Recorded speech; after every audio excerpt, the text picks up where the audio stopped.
Ready? Are we ready? I'm Paul Hodgson, Deputy Head of Legal Services at Hampshire County Council, here on behalf of the clerk to the authority, John Coughlin. I've got the privilege of opening the meeting until we appoint a new chairman. So I'd like to welcome everybody. As you will all know, we're, as usual, web streaming, and so the meeting may be recorded and reported. And anyone who remains at the meeting will be deemed to have consented to the broadcast of their image and anything they say. So if everyone's happy with that, we'll move on to the agenda. First item is apologies for absence, and I don't think we have any apologies for absence. Everyone seems to be here.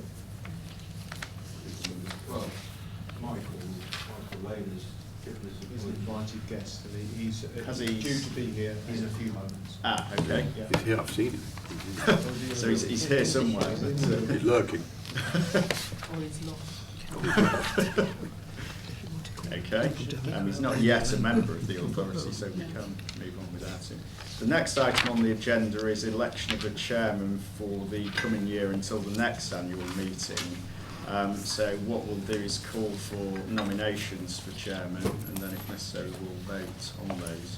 I'd like to nominate Councillor Chris Carter. I'd like to second that. Okay.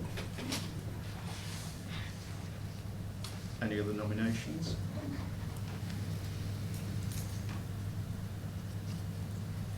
Okay, well we probably do need to vote on that, so all those in favour of Councillor Carter to be elected chairman?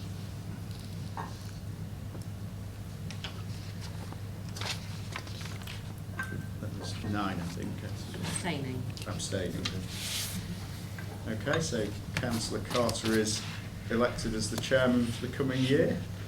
So I shall hand over to Councillor Carter.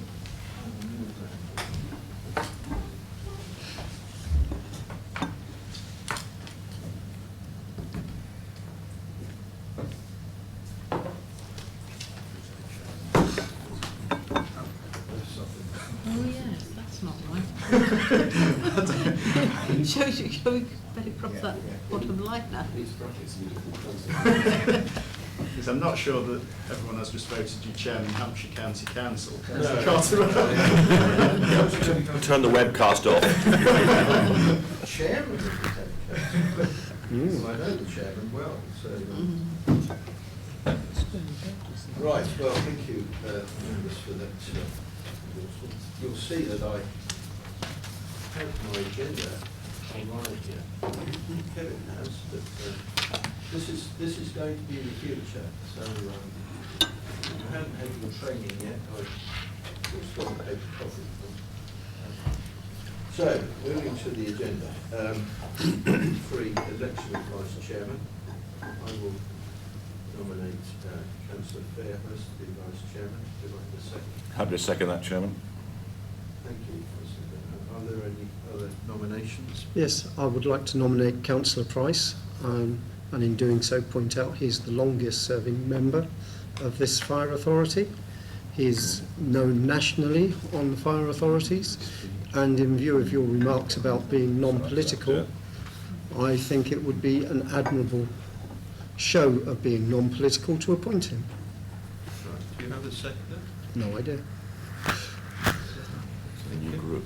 Right. Well, we have two nominations, so we'll take a vote on that, please. So, all those in favour of Councillor Fairhurst? Thank you. All those in favour of Councillor Price? Thank you very much for that. Councillor Fairhurst, you are duly elected to be Vice Chairman for the ensuing year. Join me here. So not so non-political.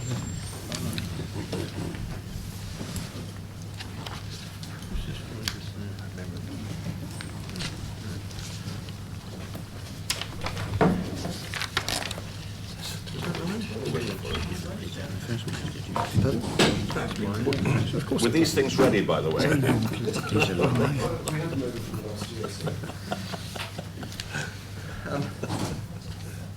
Right, returning to the agenda then, item 4, declarations of interest. Well, you've got it there before you, members. I'm sure you're all familiar with that. So if you have anything that comes up during the meeting, please let us know and declare an appropriate interest. Item 5, minutes of the previous meeting, which was held on the 21st of February. It seems ages ago now. So much has happened in the intervening time. So we'll take those for accuracy. Page 5. Kevin, can I thank you for the numbering this time? It's been really useful to have the numbers that go right through the whole pack. So thank you for that. Page 5, 6, 7, 8 and 9. Are you content that that is a true record? I know you weren't all here, but those that were, are you content that that was a true record of the meeting? I don't think there's going to be any matters arising. Has anybody got any comment about anything? No? Okay. So we've agreed the minutes. Item 6, deputations. We have none. Item 7, Chairman's announcements. I have a number of things to say to you. First of all, welcome everybody. Welcome previous and new members to the AGM of Hampshire Fire and Rescue Authority. We're here, as I think you're already aware, this is temporary. Although in some ways it's better than where we were before, because I think those of you that were down in the appliance bay, we struggled to hear, didn't we? Cold. Still struggling to hear you, Chairman. Can you not? Is this not switched on? No, just speak up, Chairman. Can you hear me? No, I can. I can just about. Do I need to move? Well, this is right No, over it's there. not on. That's It's not not on, amplifying Chris. your voice, Basically, you This need to isn't- talk up. That's not amplifying your voice, it's just simply recording for the live streaming. So Ah. we're relying on our natural voices. Oh, I didn't realise that. Yeah. Oh, right. So we. He's on top of Okay. things. And it's also worth pointing out that they're live all the time, so speaking between one another could get picked up. Well, thank you. Stick aside. Yes. Okay. Well, been quicker meeting now. And is the PCC here? He's not. No. He's not here yet. Well, we'll welcome him. I did hear this morning that we do.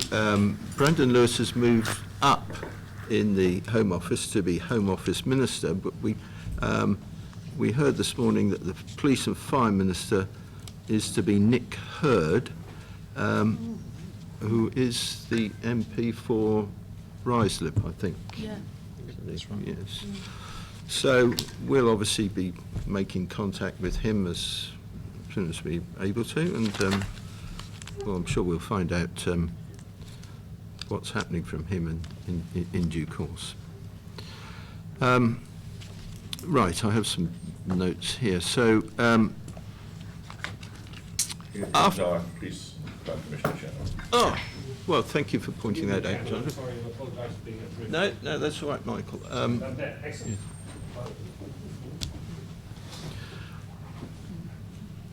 So after today's meeting, and I've already said we're in different surroundings here, it would be helpful if we could have your feedback and thoughts on the setup here. We've already established that this is not what I thought it was, so we can improve matters for the future, because I think we're going to have about 5 or 6 meetings here in this venue, although we are hoping to have at least one meeting up in the Farnborough area. Before we move on, can we... Chairman, please, can you speak up? I am struggling to hear you. Oh, right, okay, Sorry. so I'll have to try and raise my voice a bit more then. So before we move on, can we just take a moment to reflect on the incidents that have occurred in recent times in Manchester and in London?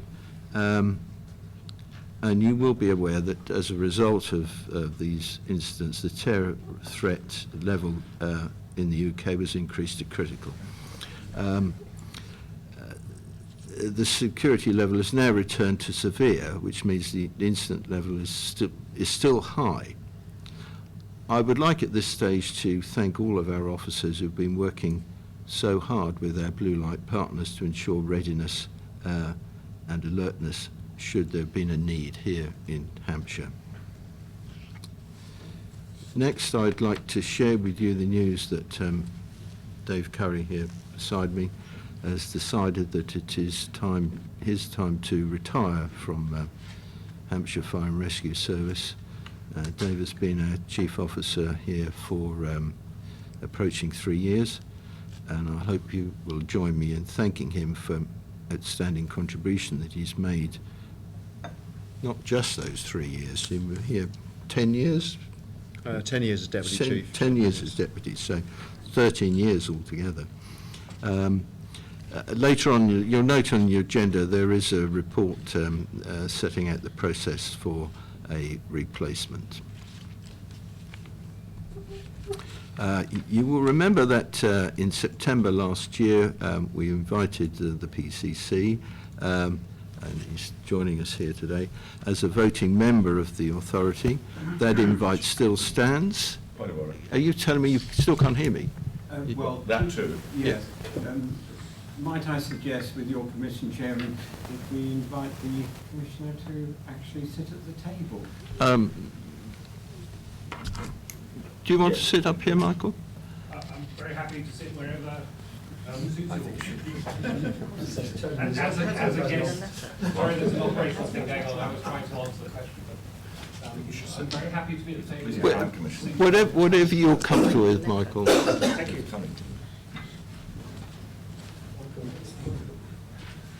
Welcome. Okay.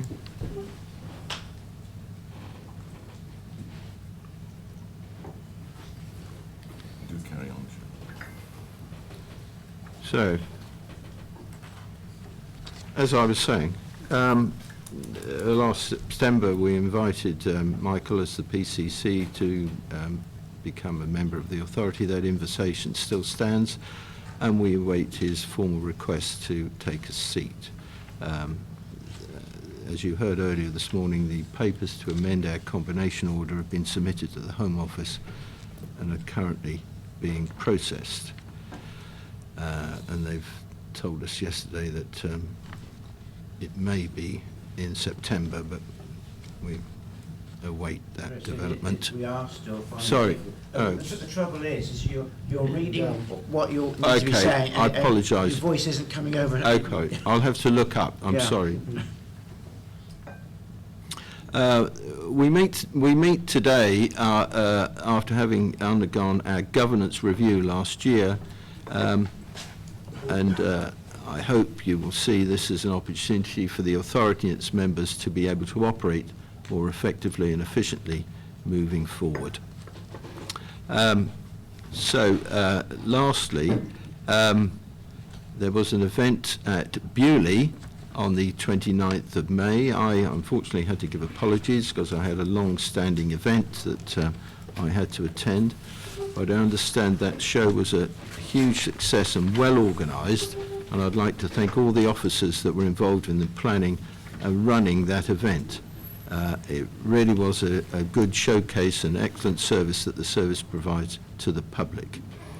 One other thing to announce to you, some of you will have had an email relating to the opening of the museum in Southampton, the Police and Fire Museum, on the 12th of July. Have you all received a copy of this? No. Well, everybody gets sent one of these. I just brought this along to show you that it's in there. This is the magazine for Solent Sky Museum. So I'd recommend that if you haven't yet got your copy of that, to have a look at it. And do try and respond to Alan House's invitation if you can, and attend. It's on the 12th of July at 12:30. the history, as we move forward into a different era, I think it bodes us well to sort of take note of our heritage and history and what has happened in the past. And I would really like to take this opportunity to acknowledge the good work that Alan House has done to prepare all of this, and congratulations to Alan. Mr. Chairman, Yeah. on that particular point, Yeah. is that I know that the police give the people from the police authority or police service a small honorarium each year to actually work up their artefacts and what have you. We, as a fire service, I know, have given a lot of money to setting up of this museum with the police. Will we be giving a small honorarium each year so as that any work which they need to do to keep it going and improve it, will that be happening? So as that we are doing the same as the police? Thank you. Jeff. Yes, we have got a small amount of money which we have put to maintaining our archive and historical artefacts. As our standing archivist, Alan House looks after our archives, and any requests that we get in for details of past service or any historical information, Alan services those. There is an archive in this building, as well as obviously the historical artefacts, which are now held and hosted within Solent Skies. There is a small amount that's provided for that purpose on an ongoing basis. Thank you. Thank you, Jeff.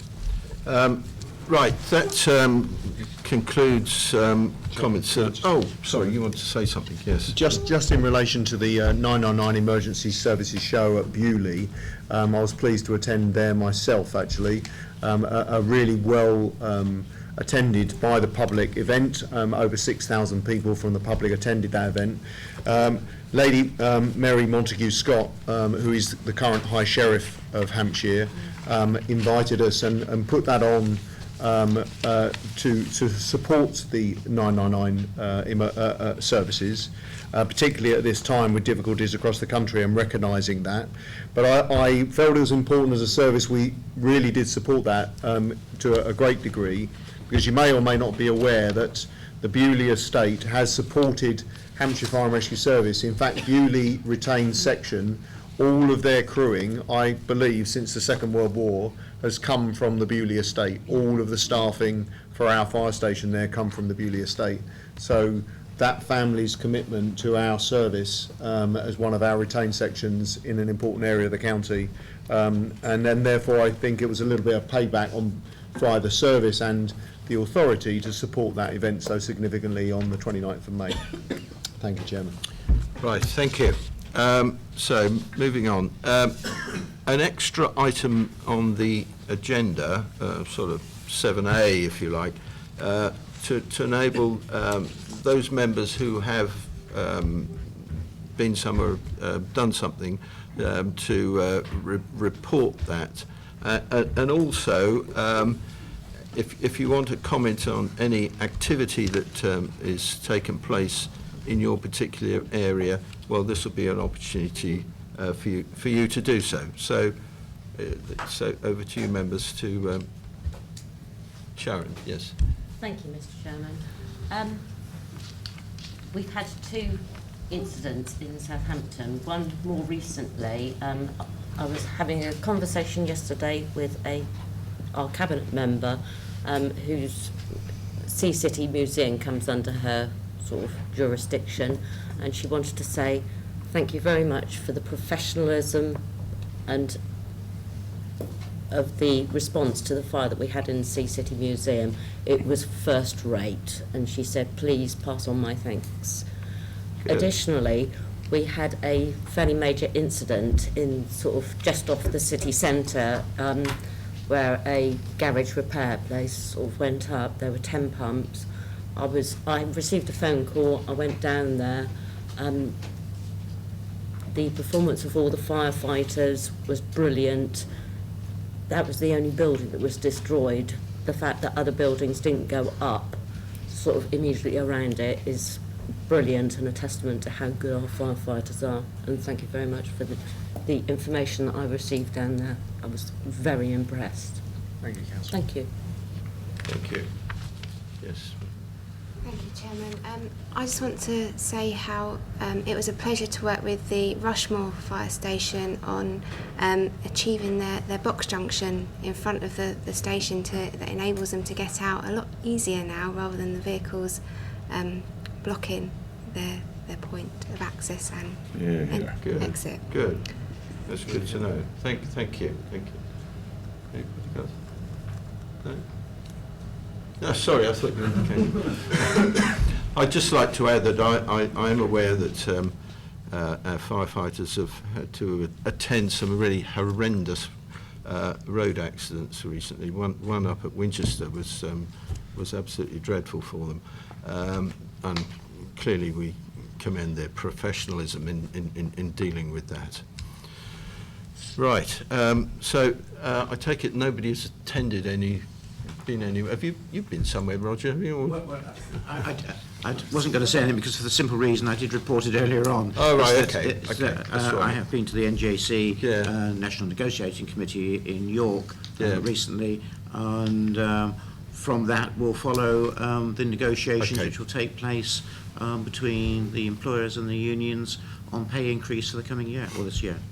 Okay, fine. Thank you.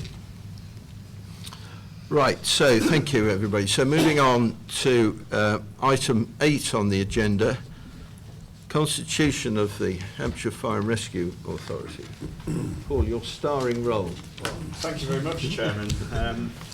The report on this item starts at page 11, and essentially the report proposes that the authority adopt a new constitution containing all of the governance and constitutional arrangements that apply to the authority. The background is that this arose partly as a result of the decision in September last year for the authority to implement the new governance model. Also, though, the governance improvement plan recommended that we create a single constitution document to draw together all the various constitutional documents.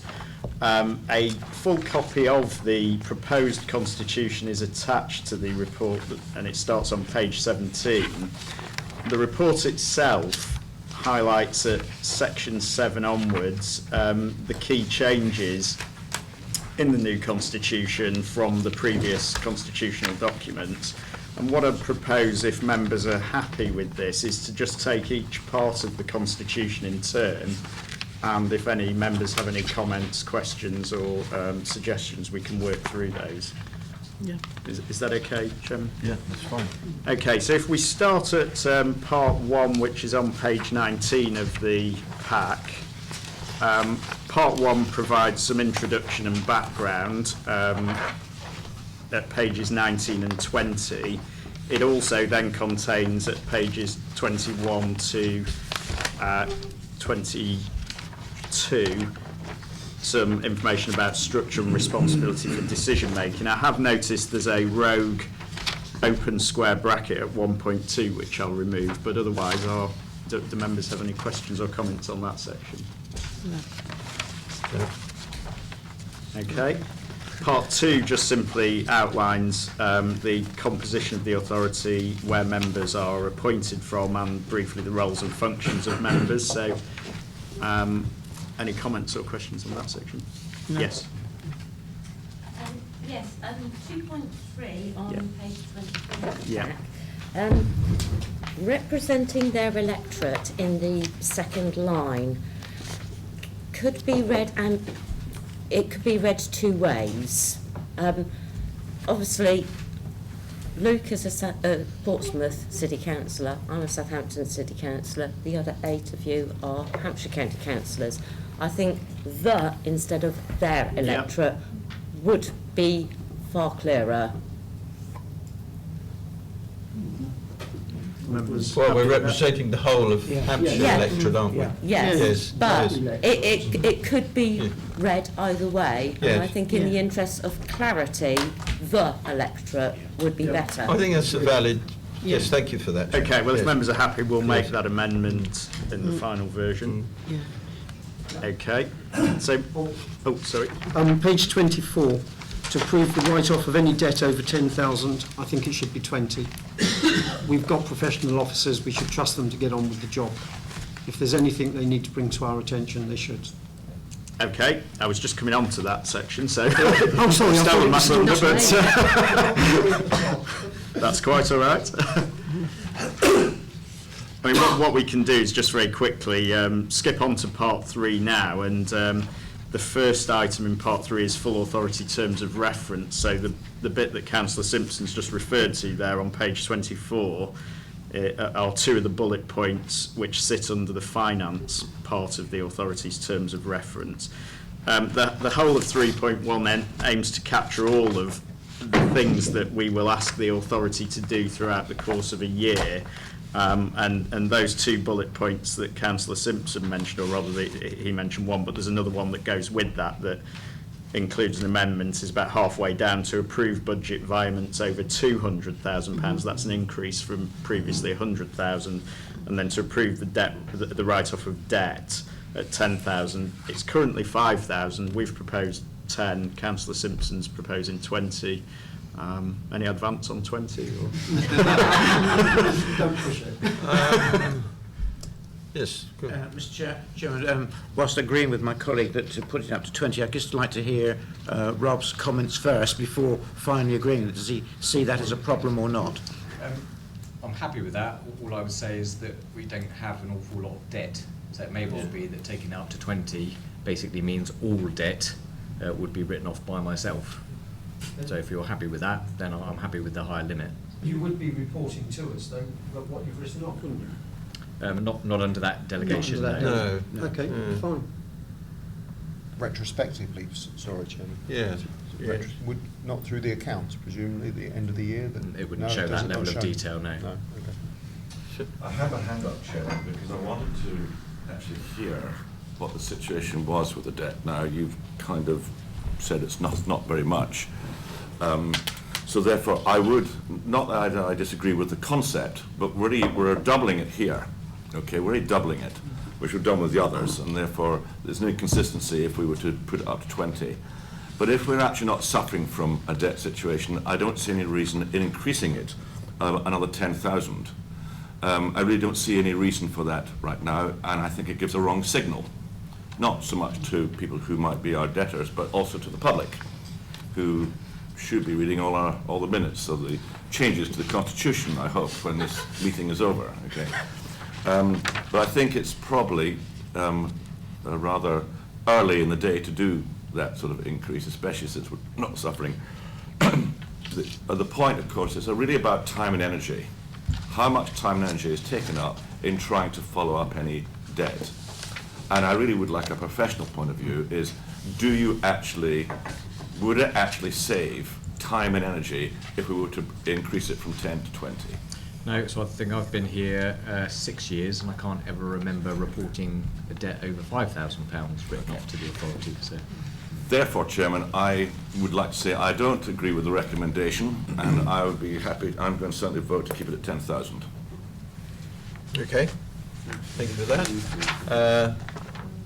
We'll put it at 10,000. I just didn't want us to be bogged down with a lot of detail if that was likely to happen, because there's only 10 of us now, and it would all be coming to us. So I think we ought to be doing a better oversight of the officers. But I'm happy with 10 if that's... I think what's we've heard happening that with it isn't an issue at the moment, Yeah. so we just go along with the status quo then. Yeah. Yes, okay, well, thank you for that. Okay. We don't need to vote on it. Wasn't seconded then? No, I withdrew it. Yeah, I think I'll take that as members being content at 10,000. Yeah. And we can always review this in the future anyway. So the remainder of the terms of reference hopefully reflect really what the practice has been over the last few years. So do members have any other questions, comments or suggestions with the remainder of the terms of reference? They run up to page 27. Yeah, just one thing. On page 28, 3.3, reference is made to the Standards and Governance Committee having 5 members, whereas in the list of nominations and the party proportionality, it refers to 6. So I don't have a strong view, but I think the two should align. Yeah, I think that is something that is my fault because I'd not picked up that we'd moved to 6, I think, to make proportionality work better. So assuming members are content with that, I'll change the number of members in the terms of reference to 6. Content. Yeah, it was simply mathematically it was easier to work with 6 members and have better representation or a more even representation across the group. Okay, thanks for that. So that brings us on to the rest of the standards and governance terms of reference, and these reflect what we will now expect our Standards and Governance Committee to do, it being really the only standing committee apart from the Pension Board that we'll have. And they run on to page 29. Is everybody content with those? Content. 3.5 at page 30 is the start of the terms of reference for the Pension Board, and they include at page 36 the code of conduct. I need to. I just need clarification as a member of the Pensions Board. I don't need to declare an interest in going through this document at all. I don't see I need to, but I just want to make sure. I think it's that's good to note, I think, but I don't think it means you need to absent yourself in any way. So very little change to that. It is as it was, just some of the terminology has just been made consistent with other parts of the document. So members happy with that? That takes us on to 3.6. Which is then at page 39, the scheme of delegation. Now here we do have more of a change from the previous wording in that at page 40, paragraph 2.1, we've changed the wording for the delegation to the Chief Officer to make it very explicit and clear that the Chief Officer can exercise any of the functions that aren't expressly reserved to the authority or a committee. Which I think does reflect the practice of the past, but I think it's clearer wording and it helps to put that beyond any doubt. So that is the main change there to the scheme of delegation. Do members have any questions or comments on that section?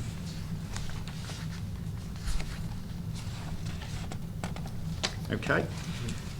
We then move on to part 4, which contains rules of procedure. That's at page 43 of the pack onwards.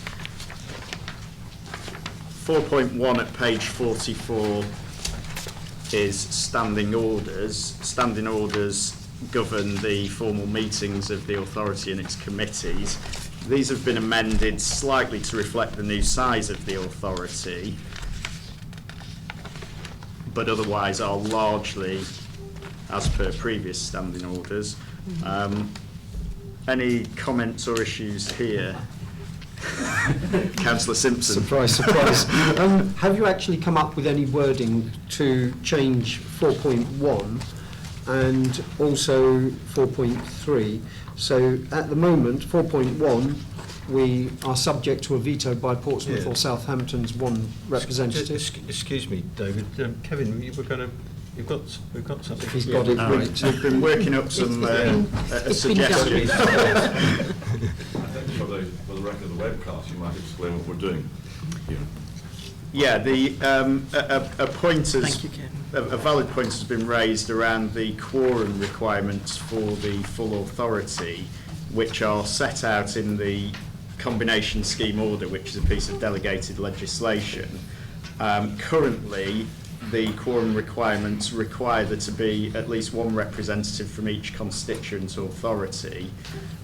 We were hoping that would have been changed by the Home Office as part of the changes to enable the Police and Crime Commissioner to be a member, but unfortunately due to the election and the pre-election period, the amendment was held up at the Home Office. So we are in a position where if one of our city members can't attend a meeting, we would be in quorate. So that is 4.1, and then 4.3, a point was raised that it currently says if within 10 minutes from the time appointed for the commencement of a meeting there isn't a quorum, then the meeting shall be dissolved. That doesn't really allow us a lot of flexibility if anyone's stuck in traffic or anything like that. So we do have a sort of proposal, and Chairman, I don't know whether you want to take this or... Well, yes. So, members, have you all had opportunity to read? No. Can we have a couple of minutes just Yeah, to quickly please, read through? please do, yes.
Okay. Everybody read what's being proposed? Do you have any comment? David, do you want to? Well, no, I'm happy with this, Mr. Chairman. We'll look forward to what other members say. Jonathan? Thank you, Chairman. It's not unreasonable that we're moving it from 10 minutes to 30. That's not unreasonable. But I would, if you've got a member or a deputy making a determined effort to get to the meeting and is being held up by traffic, as was one of our members this morning coming south on the motorway with a convoy of traffic, if we are aware that they're on their way, is there any wording that would allow us flexibility to continue, and therefore we can extend it beyond the 30 minutes Yeah, to the point of arrival? We've changed the shall to a may in the final line, and I think that, coupled with other parts of standing orders which allow members to disapply standing orders, I think gives us the flexibility to be pragmatic and to not have to dissolve a meeting. As long as we are happy with that as a flexibility in terms of the may, then I wasn't going to, I don't need to recommend if we have a notification of an attempt to get to a meeting. I think it would be a good idea, of course, obviously not on a moving mobile phone call, but in some form or other, letting the body here, the authority, know that you're actually on your way and trying to make a meeting. And I think in those circumstances, we would probably expect that we'd all show pragmatism, and that's what we're looking for. The approach should be to enable the meeting to happen rather than to stop it. So. Good.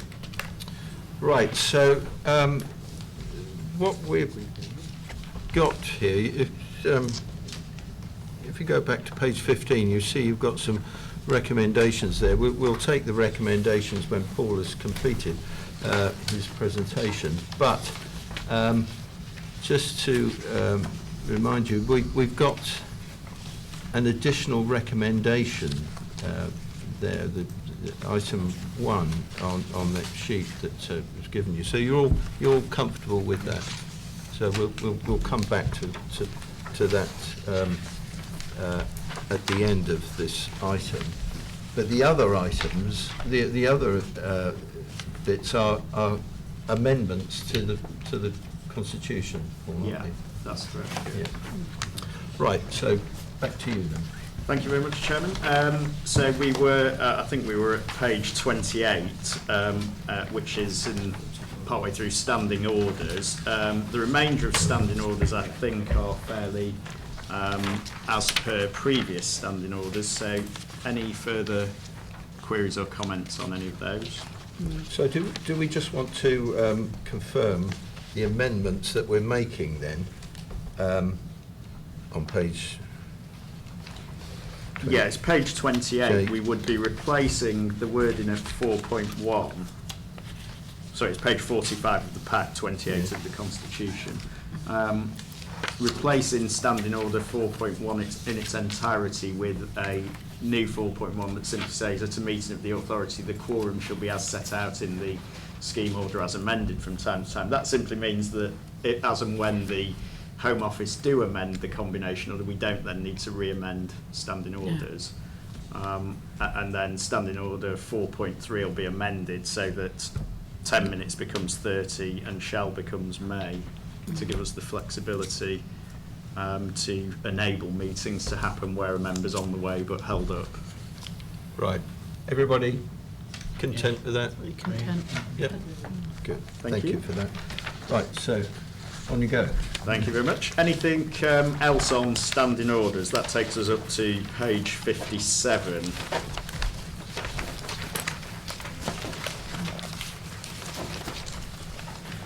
Nope.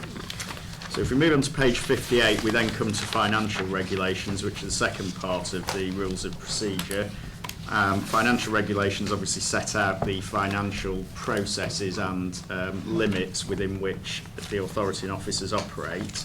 We do have the changes that we've already mentioned in the authority's terms of reference, and that's page 61 in Financial Regulation A.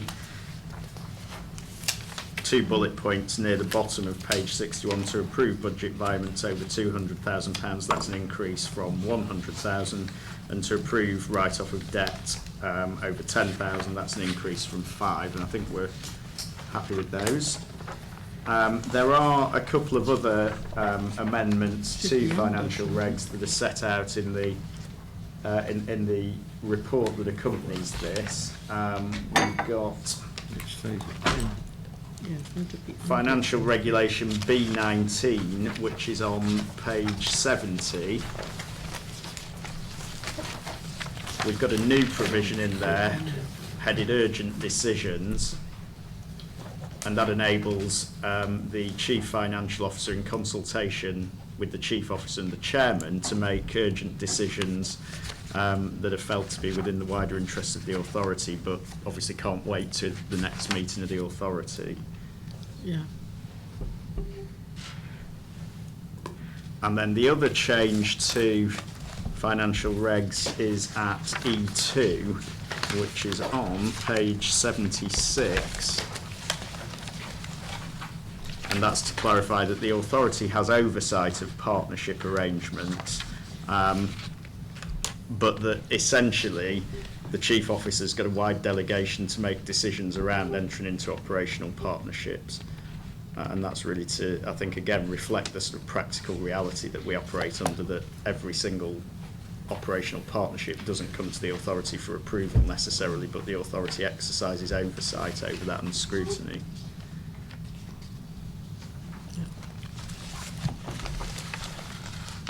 Rob, is there anything you want to say about financial regs at all? Is that? No, those are the main changes, thank you. Just some clarification, Chairman. I'm assuming if we go to the approval of budget environments over 200,000 to approve the write-off of debt over 10,000, we are talking, because Which page are you on? I'm on the first page, page 44, 61. 44? Yeah, page 61 says 44 above it. Oh, right, okay. Okay, I just want to clarify that this is the permission of, this is not the individual permission to allow the one officer to do that. We're talking about any a budget environment over 200,000 and over 10,000 is done by the authority. Yeah, that's right. Yeah. This is in the authority's specific responsibilities under financial be clear on regulations. that. Yeah. So anything up to 200,000 would be Different within story. the Chief Officer's remit, or the Chief Financial Officer's remit. Anything above that comes to the authority for approval. Good, Yeah. okay.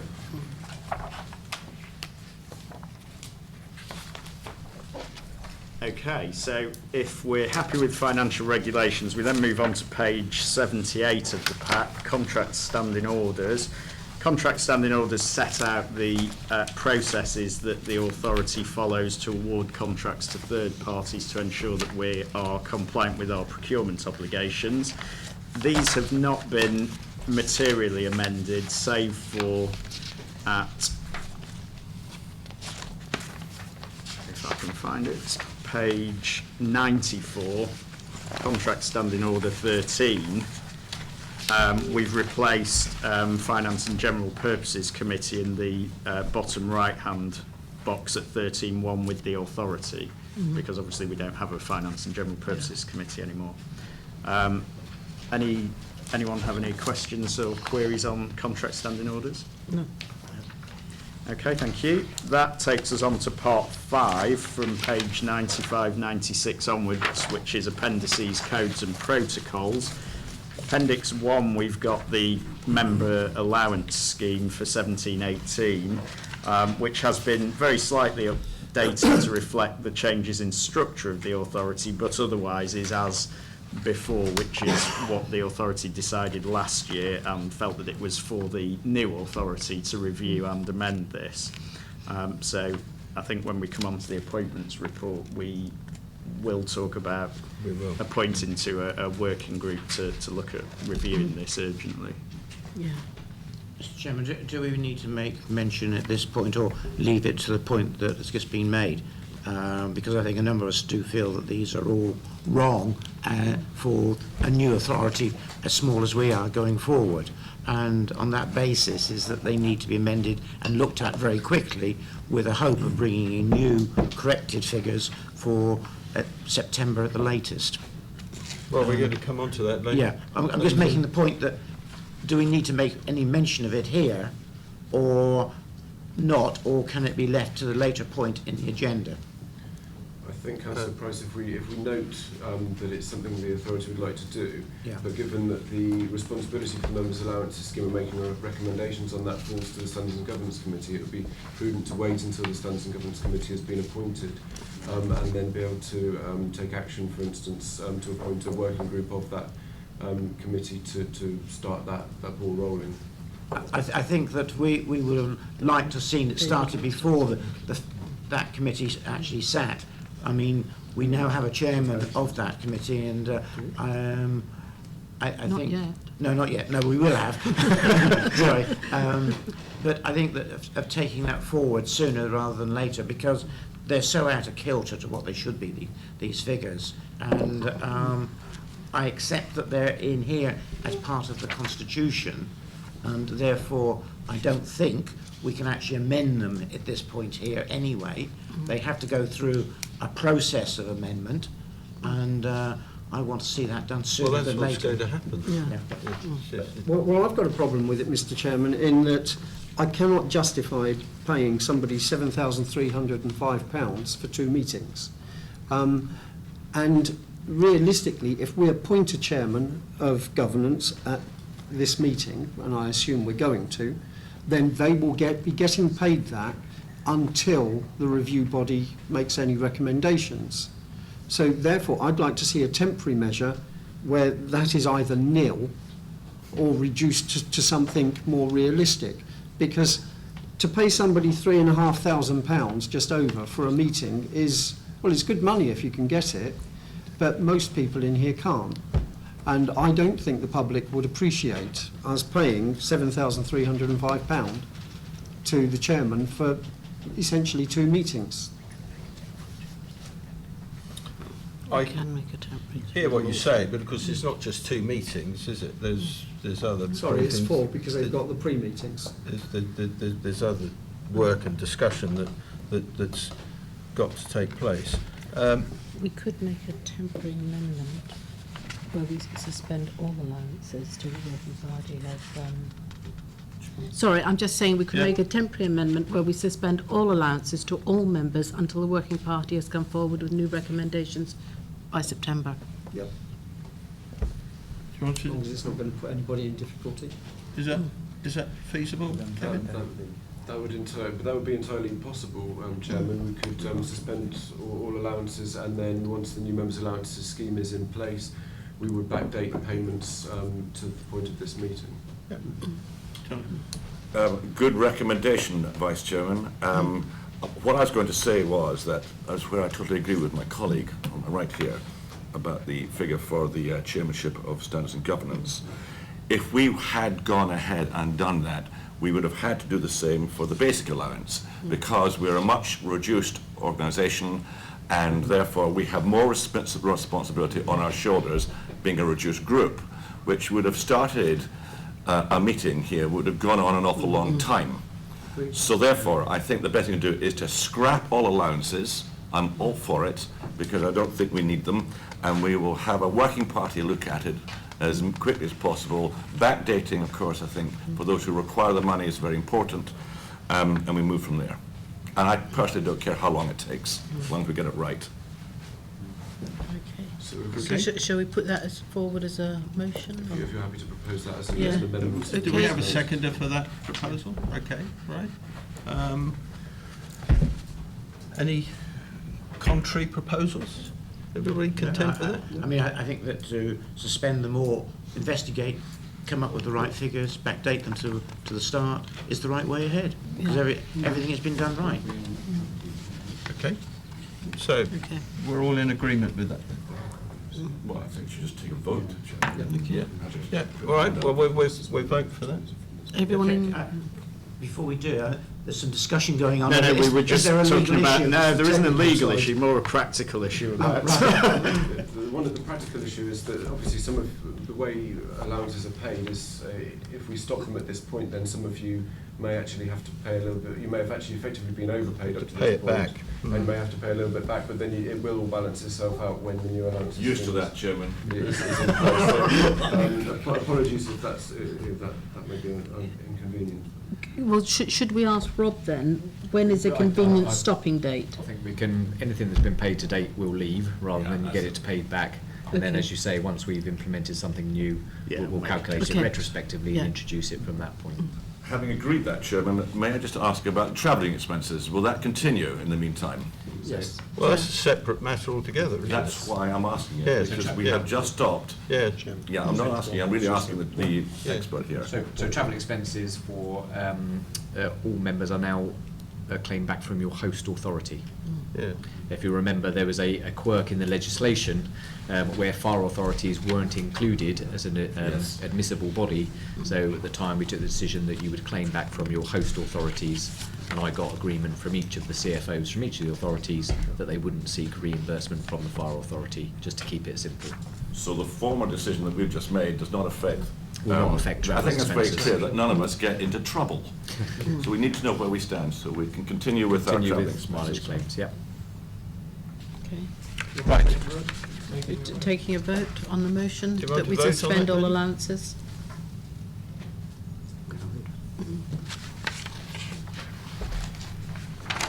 Right. Okay, thank you. So I think that's probably it for the member allowance scheme. Appendix 2 is the new arrangements for dealing with complaints against members. That's page 98. This has been substantially rewritten, largely to bring it into line with the approach taken in other local authorities and to ensure we've got maximum room for pragmatic resolutions of complaints. So I wouldn't propose to go through all the detail forensically, but if members do have any comments or questions on that, do let me know. We look forward to nothing happening. Well, hopefully, yeah.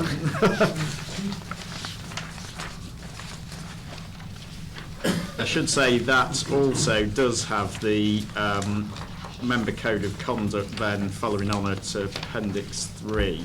That's page 112. Now, we haven't changed the member code, but it is obviously an important thing for members to be aware of, particularly the parts on disclosable pecuniary interests.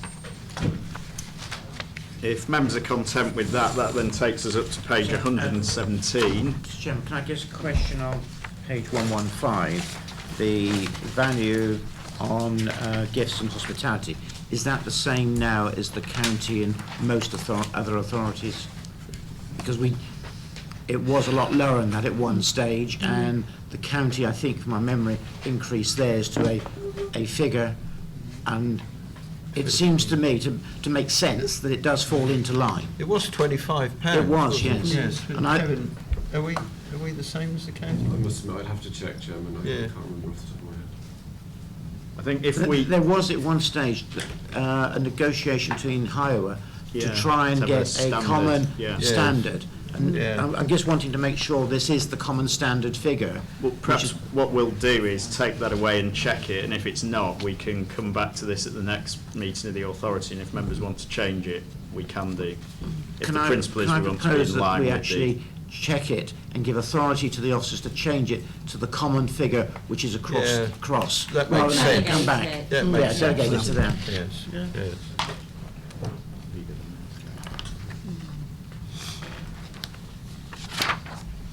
Yeah, we'll do that.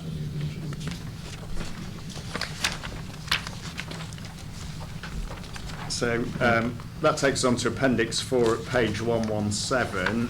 This is the protocol for filming, photographing and audio recording of public meetings. This has just been changed very slightly to reflect the ongoing web streaming of authority meetings, but otherwise is as was. Any comments on Appendix 4? Appendix 5 is... Sorry. Again, a technical issue is that, again, looking at the county, we had to sign at the county that the county could use our photographs in any publicity material, etc., etc. Do we have to, or is it written into here, that we have to do the same here? Because giving permission for the use of any photographed material. I think you probably ought to if the authority wants to make use of your image. Is that something that we... I'm not objecting to signing what we're into. I guess what I'm saying, should it be in here or how do we deal with it? I think it probably wouldn't form part of the Constitution, but I think it's a good point that if the Fire and Rescue Authority does want to use your images, etc., then they ought to have sought your permission to do that. So I think we probably would want a process to achieve that. Chairman, that should be a matter for members. It should not be a matter for a overarching decision. Yes, I would agree. Which is possibly where you may go. Really should be for individual members to decide how they want their images to be used and in what format and in what media. Yeah. Yeah, I think that's probably, that's right, I think, because members are entitled to refuse to give their permission, so it shouldn't be something that's agreed in the Constitution, but I think there'll be a separate process. Nikki and Becky are nodding. So. And if you saw the documents that you were given yesterday, where my image of here has been transferred into some sort of cartoon character with black eyes. Sorry about that, Chairman. Right. Okay, well, we're nearly at the end, you'll be glad to know. Appendix 5 at page 120, we have the Protocol for Member Officer Relations, which is a newly created document, and it aims to assist both members and officers to understand the boundaries and parameters of how they interact with each other, and I think that's something that it's worth both members and officers taking an interest in keeping under review, because we may evolve that as we move forward. Any particular comments as it's drafted at the moment? Can I ask, how does it relate to similar documents with Portsmouth, Southampton, and indeed the districts as well as Hampshire? That's a good question. I'm not sure. I think this effectively follows on from previous documents that already existed, so it hasn't been exhaustively compared with the other authorities, but it's nothing new as such for this authority. I didn't think it would be new. I just wanted to make sure that we're going along the same route as everybody else and not out on a limb, so somebody can challenge it. Yeah, I think most authorities make some attempt to define the parameters within which members and officers interact, and I don't think there's anything out of the ordinary in this. Fine. Certainly not that I've noticed, but again, I think it is something that's worth keeping under review, because this needs to be a useful working document, this, the whole constitution does really too. Okay, Appendix 6, page 125 is the communications protocol. That is something we looked at in the induction session yesterday, and it now contains on page 127 the guiding principles around what is appropriate and inappropriate use of information that members come into contact with. Any comments or questions on Appendix 6? Sorry. Quick question. Do I assume that after a full meeting like this, the information, the decisions are public knowledge? Is that correct? Yes. So therefore, when we as councillors are writing up in our local magazines, let's say that we were doing a number on HFRA or HFRS, we can actually draw information from the minutes and from discussions that have taken place. In the public part of the meeting, if there are any exempt Obviously, items or confidential items, they remain exempt and confidential. But it's a straightforward system whereby we can do it without actually having to contact anybody to get permission. It's an automatic right. What happens in the public part of the meeting is in the public domain, so... And we can also put links in to the meeting for the internet. Yes, this is all on the website. This is all available to the public, Jonathan. It's on the website. I mean, if they want to find it, they can. But I take the point. No, this is not. You can refer to it. Yeah. No, what I'm getting at is because a lot of us actually will do write for magazines all the time. A lot of people don't know about the fire service, as you mentioned yesterday. Everyone thinks we just drive fire engines and put out fires. It's now time, in my opinion, to write up a bit about what our fire service actually does do. And I just wanted to make sure that we can write up immediately the resumption of a full council meeting, if I can call it that. We can write up with impunity what was on the agenda and what was agreed. What I would say there is that if you're going to write something for publication in a magazine or whatever, it would be much the best course of action when you've written it is to pass it by James Morton, who gave us a presentation yesterday. Well, I'll think about that. Yeah, I think that goes down the road of potential censorship. Agreed. Of what Well, a member wishes to say. no, I'm not suggesting censorship. Yes, but what I'm saying to you is if you're going to refer something that you wish to put into an in touch or a focus or whatever, if you have to pass that by an officer, it presupposes that there could come back from that officer a recommendation that you change what you're writing. Yes, and possibly. that is an intrusion. Okay. So I don't accept what you say, that I would expect members to have responsibility in this matter for themselves. Okay, I was not saying that you had to do that. I was just recommending that you do that because I think that would be a more appropriate course of action. If you choose, this is all in the public domain. If you choose to write something and refer to it, well, you can do that. Okay? Absolutely, Chairman. Did you want to add something? Just to say, from the services point of view, we do have a very capable communications and media team, and not at all to restrict, and I very much support your own advocacy of the service by whichever means, but there is a team here sat waiting and would be hopefully a supportive mechanism in doing so. Yeah. They are quite busy, though. Saturday. So, they're busy, but they'll always make time. Does our media team produce press releases? Yes. Yes. Yes. Okay, then that's a great method of information for us to pass on. For sure.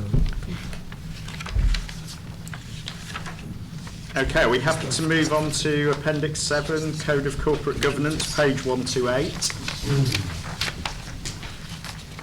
And you will all be familiar with the annual governance statement, etc., which is really the output from the Code of Corporate Governance.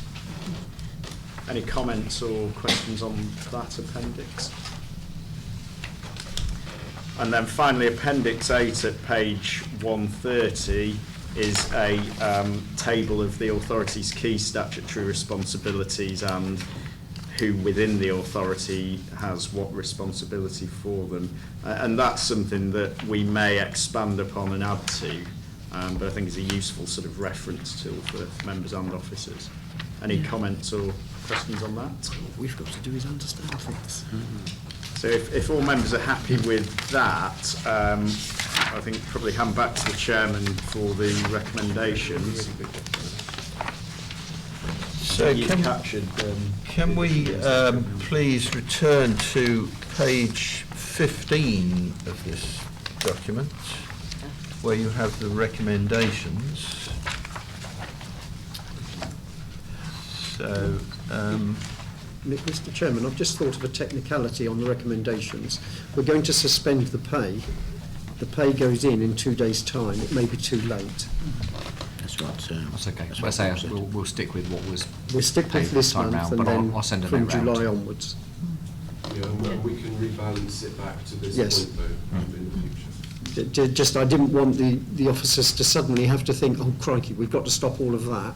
How are we going to do it? Do we have time? Is it already gone? I'll sort that. Okay, Rob can sort it. Chairman, if I may, I'll just have it confirmed. So the limit for gifts at Hampshire is £50.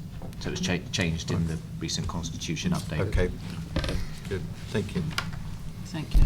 So, Kevin, can I just clarify, you've got here before recommendation 16, so you're proposing that this should be 15?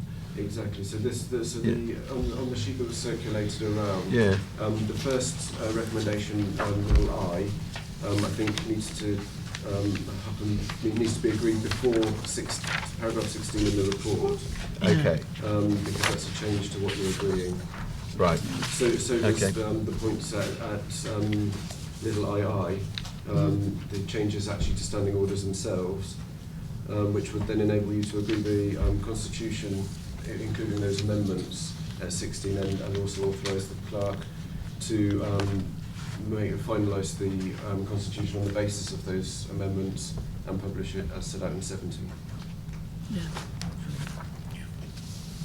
Sorry. It's on the finish. Yeah.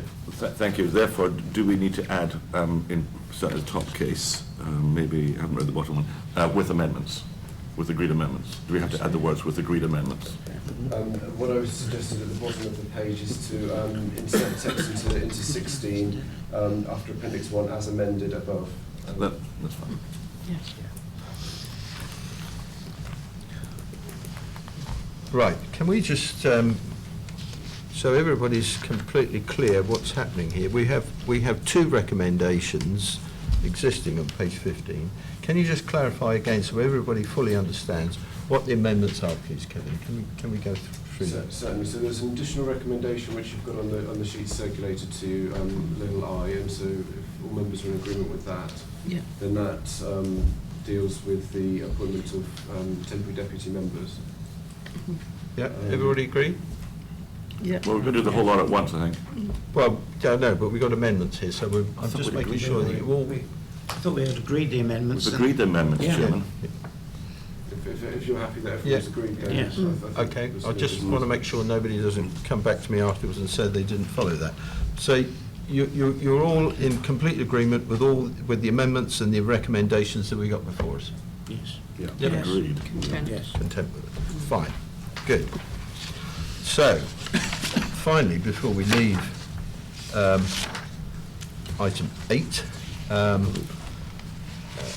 I think you would wish me to, and Paul has done this twice now, he did it yesterday, at great length, so you would, I'm sure, wish me to commend Paul and his team for all the considerable amount of work that has gone into producing this. I think we need to vote. We need to vote, Chairman. Yes. I don't know how many pages there are here, so we're okay, well, we'll vote. to agree the constitution as amended. We have to vote on we that. had done that. I thought we'd just done that. Yes. No, we agreed on the amendments is what we agreed on. No, I just, Yeah, we said the whole lot. That wasn't clear, Chair. wasn't that why I was just trying to make sure you understood that we were agreeing all these recommendations? We've agreed them. I thought, did I not say, is everybody content with it? I thought I did, and you all said yes. Yeah. Yes. If you want to vote on the constitution as a whole, that isn't in the recommendation. Well, it is actually, it's 16. It is. Exactly, Chair. Yeah, but you took that. It's up to you, Chairman, but I think we should take a vote. Just have a formal vote Take the for, vote, for Chair. clarity. Okay, right. So, we'll go back to it again. So, is everybody content with the recommendations and the amendments? Do you wish to vote on that? Everybody agree? On 16 and 17. Yeah. Okay. Thank you. Right, so I'll go back to what I was saying. Thank you, Paul, for all your considerable work that you've done with this item. You're very welcome. And your team. Right, now we move to item 9, please, and can you turn to page 133. This is appointment of Standards and Governance Committee and other appointments. So I think we need to move through this report in the order it is before us, because we have a number of decisions to take. And the first one is that paragraph 2, size and political composition of the committees, which is set out on Appendix 2. No. Page 139. The statute disagreed, unless the maths is wrong. Sorry? I said, unless the maths is wrong, we can't do anything. You can't agree it. So, check the maths, it's okay. yeah, so you're all content with that. So, I don't think there's anything else in para 2 that we need to deal with. Oh, sorry, yes. Standards and Governance Committee is on para 2.4. So the Standards and Governance Committee will comprise 6 members, 4 Conservative, 1 Lib Dem and 1 Labour. Sharon, you are the nominee for your group. Took some working out. Yes. Roger, I understand that you've had some discussion yes, about I mean, your situation. Yes. As it stood, Yeah. I couldn't go on standards and Yes. governance because of being on, hopefully on the pensions, which we come to in a moment. But having spoken to Paul, is that I think that he's agreed that I can go on to both, provided that I declare an interest in the pensions should it, or when it comes up at standards and governance, and leave the room for that one item. The pensions part of standards and governance, as I understand it, will be a very, very small part of its workload. Okay. So this is obviously something the two of you have had a discussion. I've had a discussion with I Paul. was, I was expecting the nominee to be David because of your pension situation. But you, yes, you're. David's happy not to take on more work. Okay, all right. So you're the nominee. With regard to the Conservative group, the nominees will be Councillor Stubbs, Councillor Chad, Councillor Glenn and Councillor Vaughan. Everybody content with that? Sorry? Yes, I'll just come on to that. And I will propose that Councillor Stubbs be the chairman of Standards and Governance. Do I have a seconder for that? I don't think we take a vote. I think it's your discretion. Is it I'll my second discretion? it. Yeah. Okay, all right. Well, then I will further propose that Councillor Chadd be the vice chairman of that committee. Just ask a question here, Chairman. It's just to clarify things. It's in your gift to offer the chairmanship of this, it seems to be at the moment. But do we, having just done the Constitution, would that committee be allowed to choose its own chairman when it meets? No, I think it's an authority appointment of the chairman of the committee. So that's how it stands at the Yeah. moment. Just wanted clarification on that. Right, so we've dealt with that then. Chairman, may I just make an apology actually to the authority? You'll see in the recommendations, which start on paragraph 7, and a number of the recommendations I've erroneously put the wrong date. I've suggested that everyone should be appointed to the annual meeting in 2017, which is indeed today. So if we could take those corrections. 2018. 2018. It will, yes. it will make a longer term. Yeah. Yes, we'd all have to stand down today. I was happy with the first date, actually. Apologies, Chairman. Right. Right, so moving over the page to 134, pension board members. Sorry, while we're on standards and governance, would now be an appropriate time to talk about setting up the working group of standards and governance to deal with the members' allowances as we discussed previously. Yes. So the working group. So I've got a suggested recommendation. Have I got? Where have we got that? It's something that's come up additionally. It isn't. I haven't got it. It's not in here, is it? No. So the working group will be a cross-party group. So that will be Sharon and you, Roger, Yes. and Two from us. two from the Conservative group.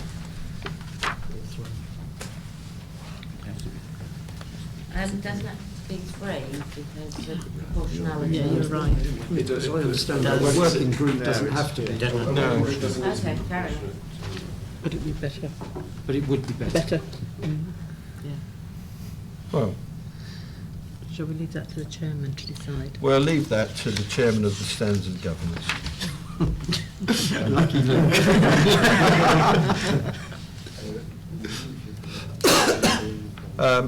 Right, can I move on there to paragraph 3, where we have to approve appointment to the pension board, and the nominee is an officer nominee, and that is Tom Sims. Who's with us?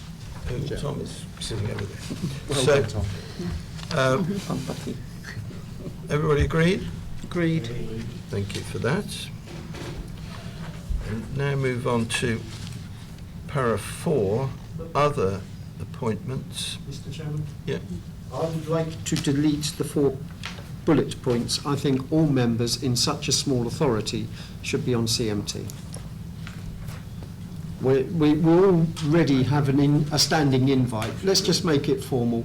We're all on the CMT rather than saying, well, these 4 can go on it and the others can attend if they like. We're all on it because that makes more sense. It's such a small authority now with 10 of us. If others agree, fine. If they disagree, fine. It's an opinion, but my opinion is that we should all automatically be members. Well, everybody's invited. Yeah, so we may as well be members. Yeah. We formalise that. Yeah. I don't have an issue with that. So No. No. Simplifies No, things. it's not a It does, decision. yes. Yep. So in effect, we're deleting what we've got there. We delete it, and what we're saying is all members of. Yeah. That's, Yes, yeah. the members of the All members CMT. can Yeah. attend. Do you need a formal wording, Kevin? I can just, You'll make it up. You'll come up with the appropriate formal words for it. Agreed. just to say that you're all on it. Yes. Right, so that's dealt with that. Principal Officer Pay Review Group. This is a separate, this doesn't come under standards and governance, I don't think, does it? This could be from any member of the authority. So I would propose there that we have a group of 3, and I would nominate the vice chairman beside me with her previous HR experience to be chairman of that group. I would also like the chairman of standards and governance to be on that group, and well, I seek other nominations. Well, Roger is the obvious because of his long term on the authority and his knowledge going back. You happy to do that, Roger? Yes. Yeah. Okay. Are we content with that being a group of 3? Are you happy with that? You need to, it says also it needs to appoint a chairman, so I should He did. He appointed Liz. He did. Oh, did. He did that when nominating her. Oh, I didn't pick that bit up. I did. I picked it up. Crime and disorder. I'm proposing that we defer that until our July meeting because well, we've got more appointments to make than we have members, and I think it's an appropriate time for our officers to be more involved with this and more involved directly with us. So I think this is some work that can take place between now and July, and then we can report back on that. Did you want to comment any further on that? You want to take that approach? Michael wants to. Sorry, Michael. No, and I need to offer for thinking. I bring those crime and disorder partnerships together in some overarching meetings. If you wanted to consider how that might work for you as an authority to be part of, I'd very happily engage in a debate with the chairman and with you as a group. Should that, when you're thinking about the working loads and the numbers of meetings you attend, that appear beneficial to you? It's just an open offer, not a recommendation. It's not for me to recommend. But Thank you for that, Michael. That might be a helpful way forward. Neil. Neil. Thank you, Chairman. Just to reassure members, though, in the meantime, I think it's a really useful offer that each of the crime and disorder reduction or the CSP will be populated by officers locally. They're well attended already. We're well connected. We need to make sure that you are, as members, connected to what's going on with them. So that's a bit well assured in the meantime. I mean, I appreciate there's more partnerships than there are members, but I mean, if you're looking at sort of things even slightly geographically, I mean, there's 2 there that are sort of pretty obvious, as in Portsmouth and Southampton. Oh, sure. You know, so, I mean, I can understand about sort of the area covered by Hampshire County Council, where there's sort of issues about sort of where people are in the county, etc. But I mean, as far as the cities are concerned, I accept entirely what you say there, and when we sort of come back, you will obviously be the nominee for Portsmouth and for Southampton, and Luke is the nominee for Portsmouth. Might be more interesting the other way around. Well, yes. Would you like it the other way around? Mr. Chairman, I think it's a disappointment not to be able to appoint in some of these today. I mean, for instance, for myself, I attend regularly on the Fareham one, and I find it very interesting with the fire officer and keeping abreast of what is going on. Well, you can carry on doing that, can't you? I mean, we're appointed. I'm not sure if I'm not reappointed today, and it's the same as other members who may be attending their own committees at the moment. If they're not reappointed today, are we allowed to still continue going to those meetings or not? I would have thought, if not reappointed, I wouldn't have thought we were. Well, I think you are, actually. Right, fair enough. Yeah. Or we reappoint those that are on the current ones and then sort the rest out. Can I just say, I'm under the impression that, although it says 11 districts and 2 unitaries, that a lot of the districts have joined together, so so until we get an up-to-date list, we don't actually know how many of these boards are being held. Because that is the I know update Haven list, yeah. and Gosport, I think, joined up, but I don't know if Fareham joined in with that or not. No, Fareham stand alone. Yeah. So I think we need to ask people to find out what's happening in their area before we appoint anyone to them. This was meant to be the updated list. Well, Sorry, we're not sure if it is.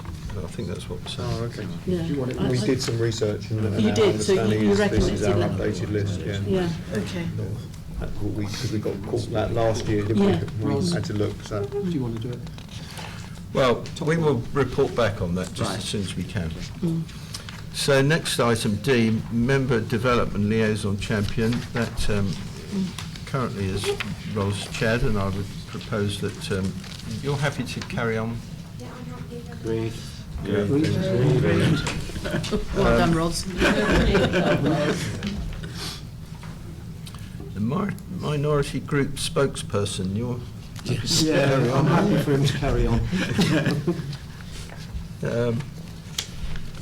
3S Fire shareholder representative is currently is the vice chairman.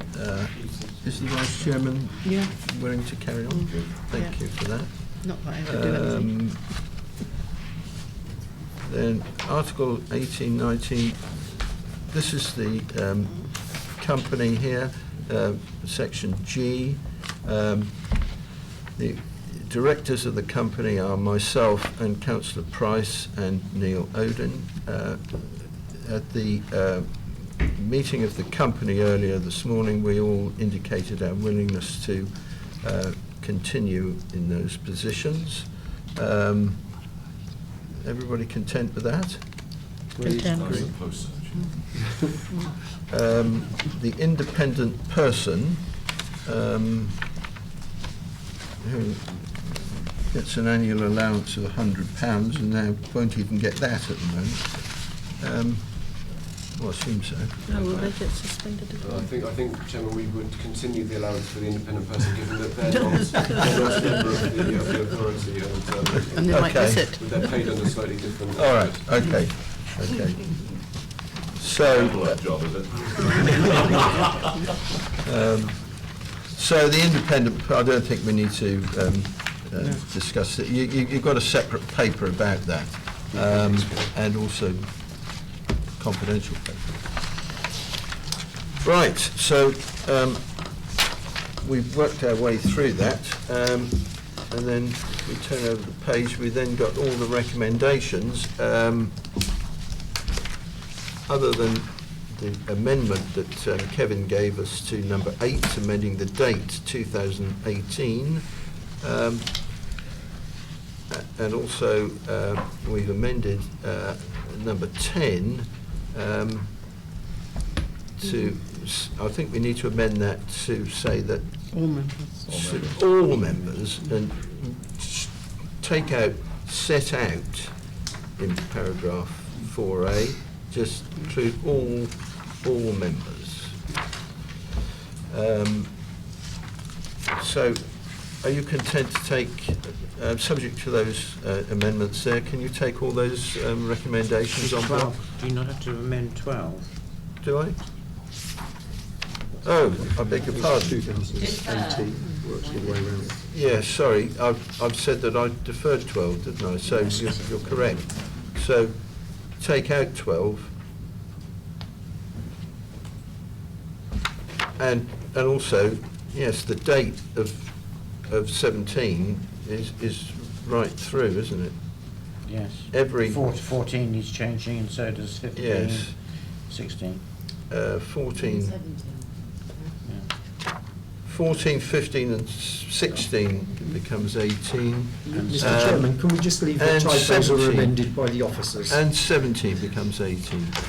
So, subject to those amendments, are you happy to take those recommendations? Content. Thank you. I don't know whether under 14, because it says there about the minority spokesperson set out in paragraph 4E, where in 4E it's actually asking for a name, so whether my name, I know, but whether my name needs to go into the recommendation. I'll put your name into the resolution. Yeah. Right. Thank you all for that. So we now move on to page 151, I think, agenda item 11. 45. Agenda item. I've jumped, sorry. I beg You your missed out pardon. Dave, optimist. Oh, gosh. How could I do that? Got to find a replacement. How could I do that? Item 10, 145, and this is so important. Chief Officer recruitment. Well, you heard me say earlier on this morning that Dave Curry, here beside me, has formally given his notice of retirement to take effect from the 31st of December this year, and clearly we have to put in motion the mechanism, appropriate mechanism to secure his replacement. So we need to establish a working group. Where are my notes about that? Nominate Sharon and Roger. Sharon's got no here we are. choice. It's appendix. deciding who's doing what. It's appendix 1. It's appendix 1. Roger wants to say something. Yes. Mr. Chairman, I mean, if one looks at page 149, where it is setting out the working committee, the numbers, etc., I have a problem of including a member from the Isle of Wight. Ditto. And the reason that I have a problem with that is that we employ a chief fire officer, and we are the employing authority. We happen to sell part of that person's time to the Isle of Wight. They could choose to either buy that time from us or choose to buy that time from another fire authority. Now, on that basis, I don't believe that they should have a person around the table to choose who our chief fire officer is. I believe it should solely be members of this authority who should be doing the interviewing and appointing. That's my view. Right. Can I just say, Roger, this working group that is being set up is not to choose the new chief officer. It's a working group to set up the process, to invite the Isle of Wight to take part in that process of how we go about choosing a new chief officer. From that, what the working group decide will come back to this authority, who will then appoint an appointments group. I saw this as the appointments. No, this is not the appointments group. This is a working group, because we've got to decide on various things like, do we make the position substantive? There is more chance, I would say, of the Isle of Wight buying Dave or his successor's time from us if they've actually had a say in the actual process. And actually, it's a matter of courtesy rather than anything else, because that is not the appointments panel at this stage. That is just the process panel. Chairman, if I may, at point 3, paragraph 3 in appendix 1, the bottom paragraph there states that, I think, quite clearly, that it is not a decision-making body, and the outcomes will come back to July 2017. Yeah. So I'll pick that bit up. Yeah. So it's... Sorry, John. Can I just ask a question of timing here? Yeah. If I get this right, our chief officer is leaving at the end of December. Yes. Okay. What's the timing of this? Because obviously we have to go through all the protocols of advertising and interviewing and such like. Yeah, we've counted back from then. Yes, you're right. Okay. Could you just give us a quick summary of how that's going to work? Jenny's there. I'll invite Jenny Lewis just to answer that question for us. So we've worked back on the basis that we're wanting to make sure that we're clear on where the decision's made around what we're looking for and how we appoint, bearing in mind that the landscape has changed around particularly blue light collaboration, which is the purpose of this group, to work through that and bring that recommendation back to here. We aim to do that in the next month in order that we can bring that back to the July Fire Authority. So really important that we get the working group up and running. With the aim then, once we're clear on what we're going to the market for and how we're going to the market, that we do that through the summer. with a formal application date starting in September, but that we do some activity over the summer in order to be able to start trying access that market. With the aim then to have a selection process in the middle and appointment process in the middle of October, the latest.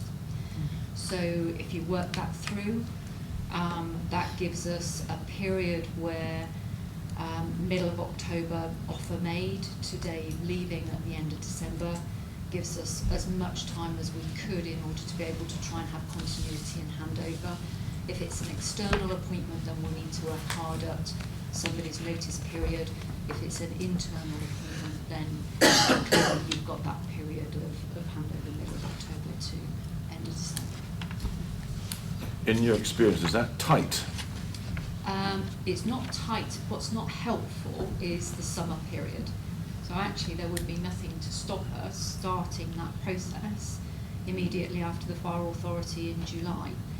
And I think that's something that we just need to work through with the working group, because we could use that summer period to run the formal process, and then it really isn't tight, and it brings that selection and appointment date forward to the middle, from middle of October forward, and gives you longer to handle any sort of notice period. And I think that's one of the things Thank you, Chairman. we'd want to talk to a working group about. My reason for bringing this up is I need to know basically, are we talking about the working group meeting basically all throughout the year to keep the process going?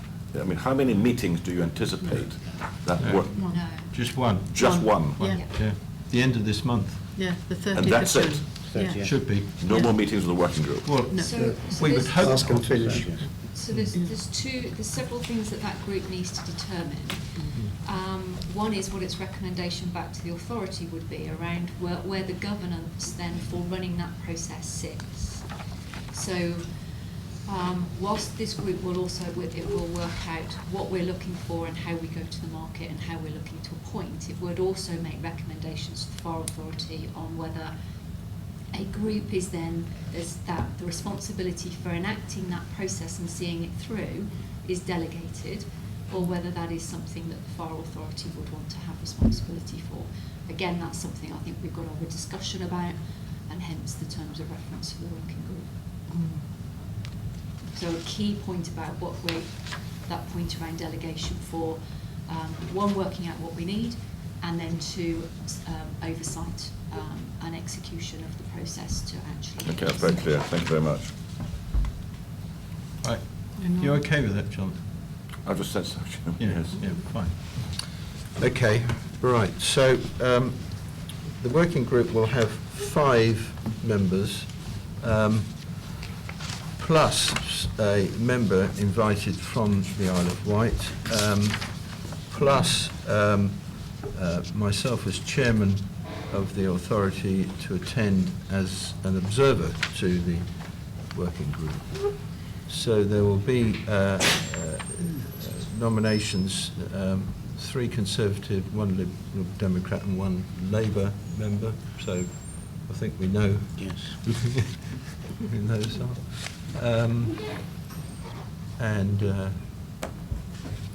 Councillor Fairhurst, Councillor Stubbs, and it was going to be you, Jonathan. Okay. Was it? But are you okay? I know you were. I think you were worried that you might be away. That's hence my question. Yes. Or not, obviously, if it's Yes. just July, it's not a problem. Yes. Yes. Well, we. Provisional, 30th of June. Yeah, it's the 30th of June. 30th of June was the date that was. Whether it's the end of June or be in July, it doesn't matter. He's made it himself. Right. Sorry, just to clarify that, 30th of June is okay for you, is it? I don't know why. Have you got a date for me, Chairman? Yes. No, 30th of June. The date is It's in the report, 30th of June. I think, members, it's quite important that we all make that date so Absolutely. we can proceed. If people are having trouble with that date, I think we need to perhaps look at the composition of the working group and maybe change it. Do we have a I said I time? wasn't really here. Yes. Yeah. 3rd of July. I haven't got anything additional on that June. page in my diary yet. Brilliant. Roger, you are right. I do have in the morning, but it's one I can change. so it's not a problem. But I was going to ask the question, is the intention to have it in the morning or the afternoon? Can we... I think we could do either. It depends on what best fits members. Yes. It may be prudent not to have it too early in the day if someone has to come over from the Isle of Wight. And if that proves difficult, we were going to look at a teleconference or something. That's if why they I'm can't. asking. Is that my meeting in the morning is 9:30 to 10:30. Oh, it won't be before then. No, you can go to I can leave that one alone. I don't know if I can change that one to the afternoon if... Yeah. And also economy transport is that in the morning of that day, if anybody's on that's been nominated. Well, in Hampshire, economy transport. Can I just go back to Jenny Lewis? We did have some prior discussion, Jenny, as to where this meeting would take place, because we had to take account of the Isle of Wight representative, and we wanted to make sure that they were able to get there. And we said possibly in Southampton or Portsmouth, didn't we? Or, I mean, it could be here, and I am quite happy to go down to the Isle of Wight, you know, the Red Funnel Ferry, if they come into, you know, from Cowes across to Southampton, and give them a lift here. I'm quite happy to do that, Chairman. Okay. So I think the most important piece was to get the working group representation right, clarity about the Isle of Wight on the group, and then we would, with Kevin's help, make sure that we got the we've offered up the dates, but in terms of the logistics on those dates, in terms of location and precise timing, we were just trying to go back and look at diaries in order to be able to make that work for everybody. Yeah, absolutely. Okay. We'll be in touch with all the members who've been appointed as soon as possible now, Chairman, and make those sort of final details. Chairman, if I may as well, just for your information, I have spoken to the previous leader, Dave Stewart. Now the portfolio leader for the island has moved on to Gary Peace, Councillor Gary Peace. I've spoken to him and the Chief Exec. They're very pleased to be involved in the discussions, and I know Gary is very keen to become involved, subject to your discussions today, in that working group, and certainly wasn't want to impose the decisions on the new chief officer, but certainly wants to be involved, as you can imagine. Mr. Chairman, I noted you appointed yourself on there as well as an observer, but I also note there are 6 members. Somebody needs to have a casting vote. Well, I'm not a member of the... You said you would be attending. Well, that's what it says in the report. Yes, I know. I'm just reading I'm just what it saying says somebody in the report. needs a casting vote. Why? Do you know which way it's going to go? There are 3 Conservative members, 1 Lib Dem, 1 Labour, 1 Isle of Wight. That's 6. Three Conservative. You're not making a decision. Okay. No. Chairman, can we just confirm which of the 5 members appointed is the chairman of this group? Councillor Fairhurst is the chairman.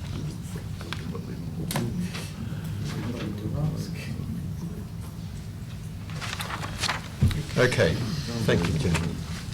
So, can I take you back to page 147 with the recommendations there? And you've got 4 recommendations. The first one, that Chief Officer will retire on 31st of December. We've been discussing the working group. I think that's set out there. We've agreed the chairman of the working group, and we've also agreed, and Kevin has mentioned that he is in touch with the Isle of Wight. So, are you content with those 4 recommendations? Yes. Thank you. Right, now I can move on to agenda item 11 on page 151. Annual governance statement. Who is telling us about this?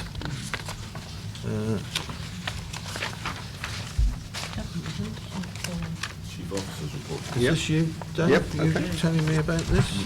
Yeah, do you want to I can Jeff? pick this one. This is the standard requirement that we need to have authorised every year. It's part of our assurance and governance framework. The report has been attached at Appendix 1. I did not intend to go through that. It's hopefully a simplified form than you will have seen previously. which reduces the duplication that used to exist.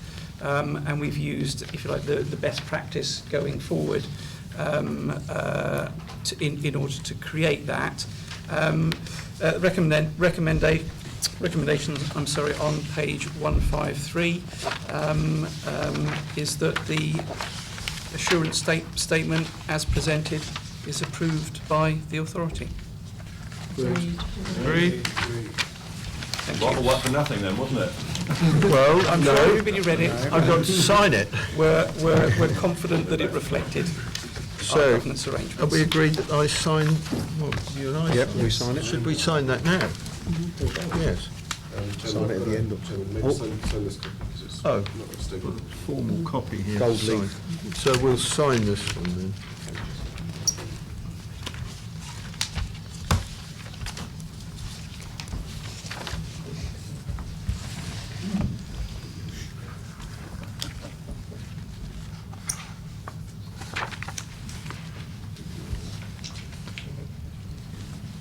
Thank you. Pass that back. Right, thank you for that. So we now move on to agenda item 12, Fire Governance Options Appraisal Project. Stuart Adamson is going to present this paper, Chairman. Okay, over to you, Stu. Good afternoon, members. The purpose of this paper is to do two things. One, to update you on the Policing and Crime Act, and secondly, to update you on the action as a result of that piece of legislation. So the Policing and Crime Act came into force earlier on this year, and for fire there are three main provisions which are set out in paragraph 4. The first being to consider collaboration where with our emergency services partners where it's in the interest of efficiency or effectiveness, and from the last Fire Authority meeting and within the minutes of that meeting there was a presentation and some notes around the collaboration programme as it exists today, and that continues to progress forward. The second and third provisions within the Act directly relate to the future governance of fire and proposed governance around fire. The first, enabling the Police and Crime Commissioner to be represented on the local Fire and Rescue Authority with voting rights, where the Fire and Rescue Authority agree. And secondly, enabling the Police and Crime Commissioner to take responsibility for the governance of fire where a local case is made. So back in March, just at the start of the Act being enabled, the Police and Crime Commissioner chaired a discussion amongst relevant parties across Hampshire and the Isle of Wight to discuss the Act, the approach, and to consider how we consider the new options. The approach to consider these new options was captured around a memorandum of understanding, and in paragraph 8 it states there that the Chief Officer, Dave Curry, on behalf of the Fire Authority, signed that memorandum of understanding in consultation with the Chairman. The aim of the Fire Governance Options Appraisal Project, with that catchy title, is really to identify what the options look like, to evaluate those options and look at what the risks and benefits for each of those options are. That will report back through into a project type arrangement, which the Fire Authority will be represented through the Chairman, and a final report will come back to this authority stating the outcomes of that piece of work. In terms of, I just thought I would just mention, in terms of any changes that come as a result or are proposed as a result of that piece of work, would need to go through full public consultation and as a result of a business case being produced, if that were to be produced. But like I say, a report well ahead of that will come back to the authority and you'll be kept updated as to that. So just finishing off with the presentation of this, within 23 and 24 on the within the paper, there sets out two options. One option is around the authority giving its support for the approach within the appraisals project, and the second to not lend that support. The recommendation within paragraph 28 recommends that option 1 being the favourable option, and based on ensuring that the authority are fully engaged with this piece of work and continue to be committed to working with the Police and Crime Commissioner around the collaboration world. I'll hand back to the Chairman for any questions and the recommendation. Thank you. Thank you, Stuart. Michael, did you want to say anything at this stage? If colleagues think it would be helpful, shall I give you a view from the Police and Crime Commissioner? First of all, just to reiterate, thank you for inviting me to be at this meeting.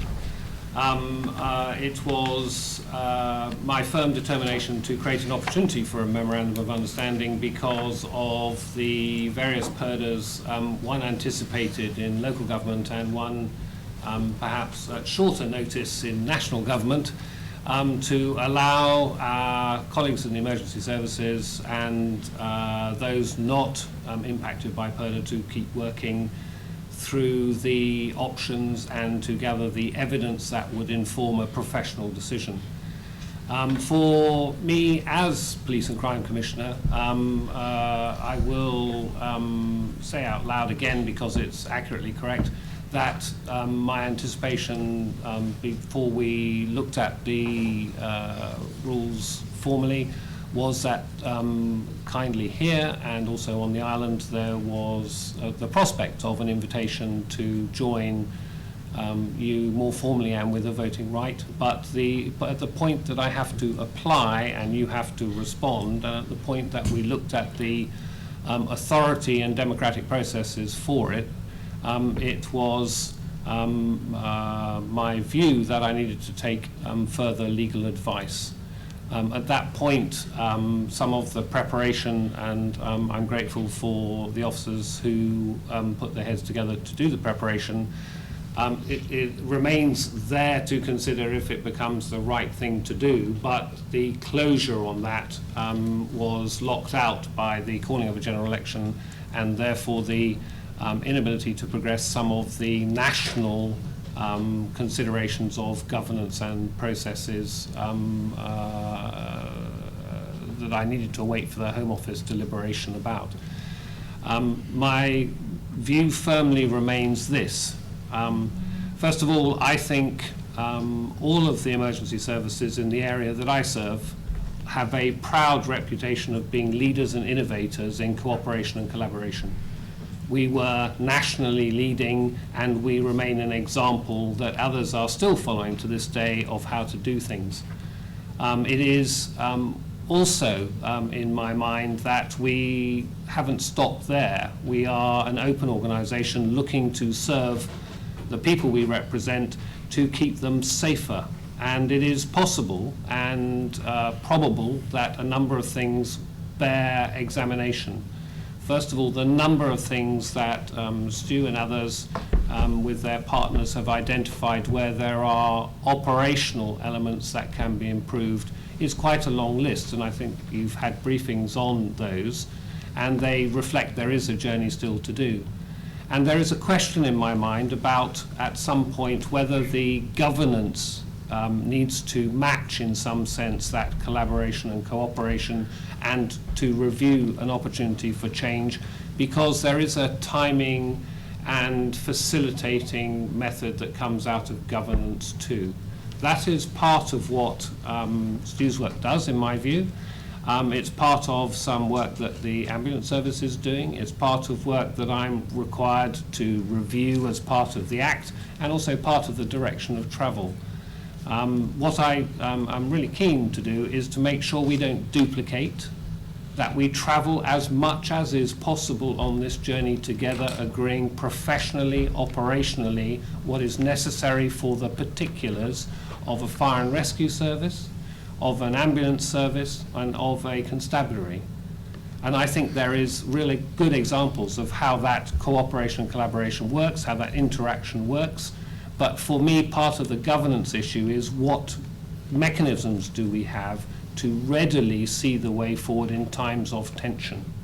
And I'm on record as saying, so I'm unashamed to repeat it here in public, on camera, that I think the whole time that I'm the Police and Crime Commissioner, however long that's likely to be, and until 2020, when I'm next up for election, certainly, there will be pressures on money. There'll be pressures on change with new equipments and new procedures that keep people safer. And in the doing of that, the facilitation that comes out of governance may well be on the critical path of ensuring that we manage those tensions to best effect together operationally to deliver safer for the people that we serve. If, of course, and none of us should be surprised about this, if there are efficiencies as well, that's great and we should look for them.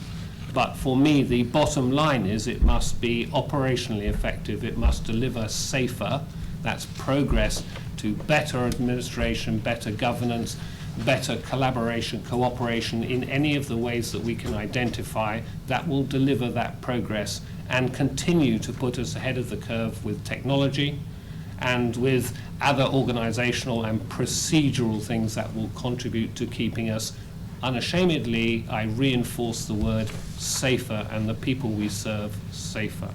So that's where I'm at the moment. I want us to be able to share as much as we can the work that we're doing together. I want to, you were talking about the processes and you wanted to collaborate with people and have stakeholders expressing their views.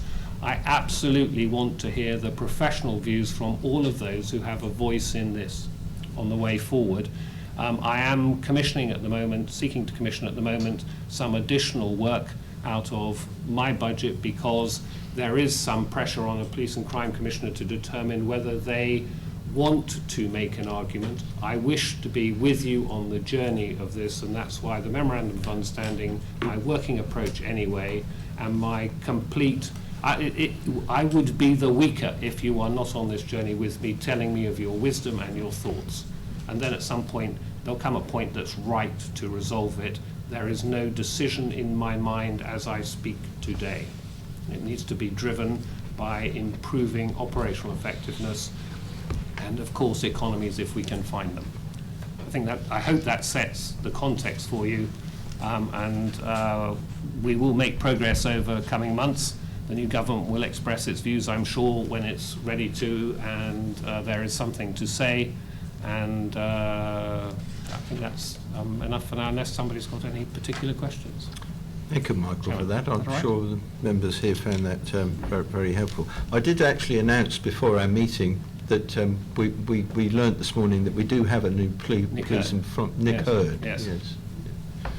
So, members, do you have any questions for either Stu or indeed Michael, who's invited questions? No? Sorry, were you indicating, Jonathan? Do I look like I'm indicating? No, well, you... Oh, It was sorry. not yet. No, not yet. It's a perfectly fine response. Yeah, okay, right. So, fine, so thank you. So, well, thank you for that. Thank you, Stu and Michael.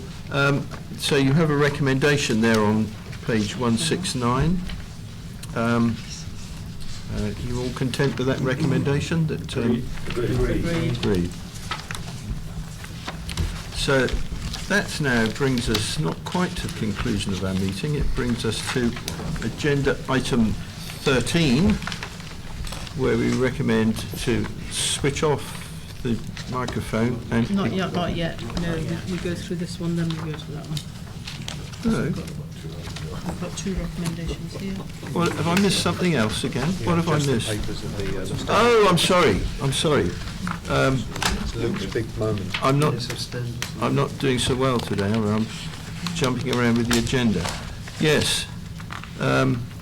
This is minutes of the Standards and Governance meeting on the 23rd of March. So there are only two members present who were at that meeting, myself and Sharon Lintoff. All matters were resolved, except that we have, oh no, you're right, recommendations. 11B. The Standards and Governance Committee recommend to the full authority that the Statement of Intent be approved and signed by the chairman on behalf of the authority. That's the health and safety statement of intent. That is 177. Where do I sign that then? Oh, I sign it there. Okay. Right. So I will sign that, and then Everyone's agreed. you all agreed that I sign that? Can I just clarify something, Chairman? So, is this a recommendation that's coming to us for Well- discussion before you sign it off? Well, you see, this is the minutes of the old authorities' Right. standards and governance on the 23rd of March. Good. And that authority, that standards and governance committee was recommending to the full authority that the chairman signs the health and safety statement of intent.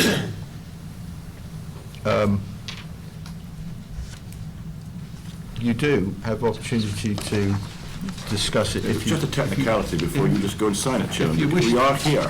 Yeah, sure. If you wish to discuss it, you're of course welcome to do so. I personally don't. Okay, all right. But I'm not the only person here, No, Chairman. no, you're quite right to point that out, yes. So does anybody want to comment on the... Agreed. You all agree? Agreed. You need us to agree. Yes. Well, it's a recommendation, yes, so You need us to agree. do you agree? on Yes. that? Are we on? Right, so we've agreed that then. So the independent person, that the Standards and Governance Committee recommend...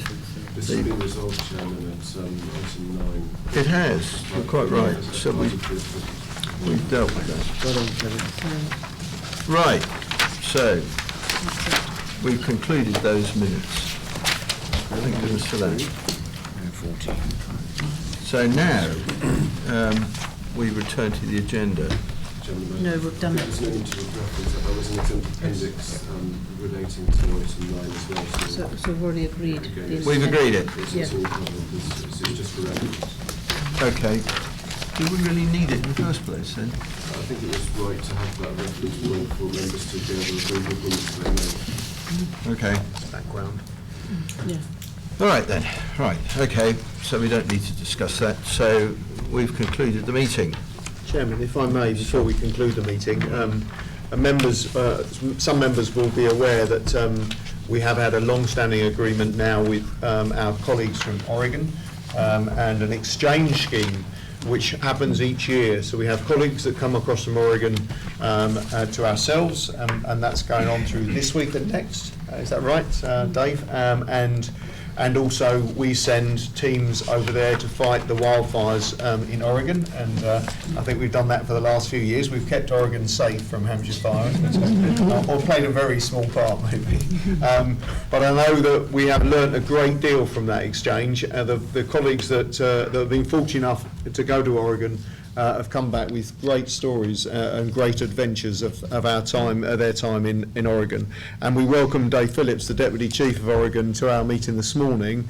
And I know that, Dave, you're going to stay around over lunchtime as well, just to meet some of you as colleagues of the fire authority. So, Chairman, on your behalf, I just wanted to welcome Dave. Yeah, well, I do apologise for welcoming you at the end of the meeting. I'm sorry, I didn't realise that you'd come. He joined us a few minutes ago. So you're welcome. Forgive me, did you come, did I meet you last time or not? I can't remember. I am new. This is Right, well, I met one of your colleagues last time. So you're very welcome. So we're delighted to see you. Sorry? Where did the quilt go? Oh, we've still got the quilt. The quilt, yes, where the quilt. Yeah, it was lovely. Yeah. Yeah. Andy keeps warm with the quilt every night. He's got it. He wraps himself up. Good. If I may, one of my colleagues, Tim Craig, we are equals, and Yeah. I'm from a neighboring department. Oh. And so I was afforded the opportunity this time to come. And we work together so well that I'm here to answer questions that he has and that I have for how we can work better together moving forward. Excellent. Excellent. You're very welcome. You're very welcome. Thank you, Chairman. So, thank you for that, Dave. So, right, well, members, that concludes the meeting. Thank you all for your attendance this morning. Thank you. It's been covered. Dave? We now have the meeting as a company. Said he's